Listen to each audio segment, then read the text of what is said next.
ജെറുസലേമേ, ജെറുസലത്തിലെ സഹോദരിമാരെ, എന്നെ ഓർത്ത് കരയണ്ട, നിങ്ങളെയും നിങ്ങളുടെ മക്കളെയും ഓർത്ത് വിപലിക്കും. അപ്പോൾ ഞങ്ങളെ ഓർത്ത് ആരും കരയണ്ട.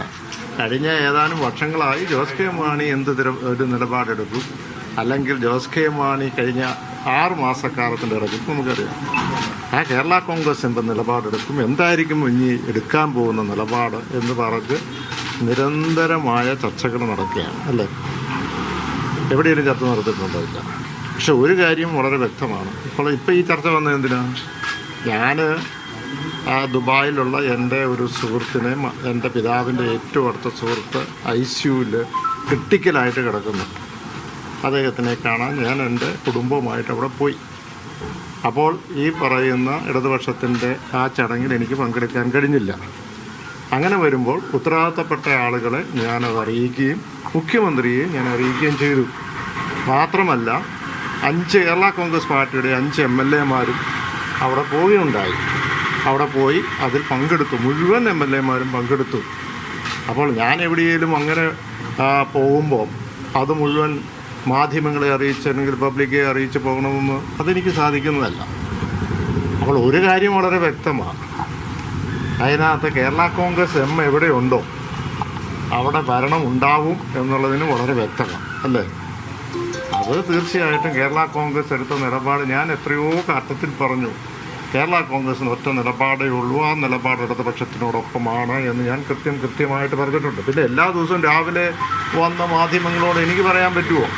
ഓരോ പ്രാവശ്യവും ആരെങ്കിലും ഒരാൾ അയ്യോ കേരള കോൺഗ്രസ് അതിൻ്റെ വിടുന്നു, കേരള കോൺഗ്രസ് അപ്പുറത്ത് ചർച്ച നടത്തുന്നു എന്നൊക്കെ പറയുമ്പം എനിക്ക് എല്ലാ ദിവസവും വന്ന് ഞാൻ ഇവിടെയാണെന്ന് പറഞ്ഞുകൊണ്ടിരിക്കാൻ എനിക്ക് പറ്റുമോ? ഇല്ല. കേരള കോൺഗ്രസിൻ്റെ നിലപാട് ഉറച്ചതാണ്, യാതൊരു സംശയവുമില്ല.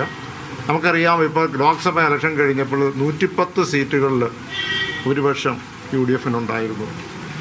നിയമസഭാ മണ്ഡലങ്ങൾ ഇപ്പോൾ അത് 80 അപ്പോൾ തീർച്ചയായും അതുമായി ബന്ധപ്പെട്ട് വലിയ ആശങ്ക മറ്റ് സ്ഥലങ്ങളിലുണ്ടാകും.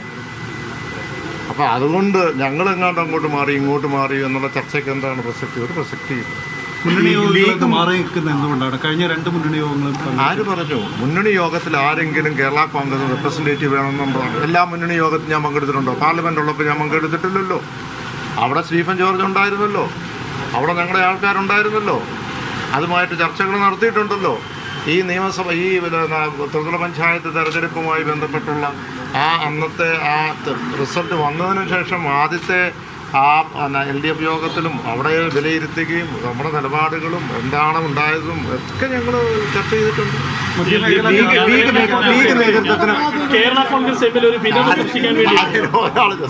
ഏറ്റവും സീനിയറായ ജയകുമാർ ചോദിക്കട്ടെ, എന്തിനാ ചർച്ച നടത്തണം?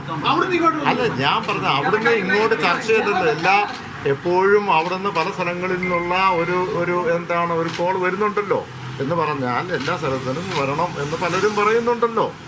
പറഞ്ഞ് മനസ്സിലായില്ലേ? അപ്പോൾ അതുകൊണ്ട് അത് പറഞ്ഞുകൊണ്ട് ഞങ്ങൾ എന്തിനും കുറ്റക്കാരാണ്. അപ്പോൾ ആരെങ്കിലും കേരള കോൺഗ്രസിനെ വരണം, ഒരു മുന്നണിയിലേക്ക് വരണം, ചിലപ്പോൾ അത് BJP-യിലേക്ക് ആയിരിക്കും, അല്ലെങ്കിൽ കോൺഗ്രസ് UDF-ലേക്ക് ആയിരിക്കും എന്ന് പറഞ്ഞു കഴിഞ്ഞാൽ ഞങ്ങൾ എന്തിനാ കുറ്റപ്പെടുത്തുന്നേ? ഞങ്ങൾക്ക് സ്വാതന്ത്ര്യം ഉള്ളത് കൊണ്ടല്ലേ, അല്ലെങ്കിൽ ഞങ്ങൾക്ക് അതിനുള്ള ബലം ഉള്ളത് കൊണ്ടല്ലേ, പ്രാധാന്യം ഉള്ളത് കൊണ്ടല്ലേ.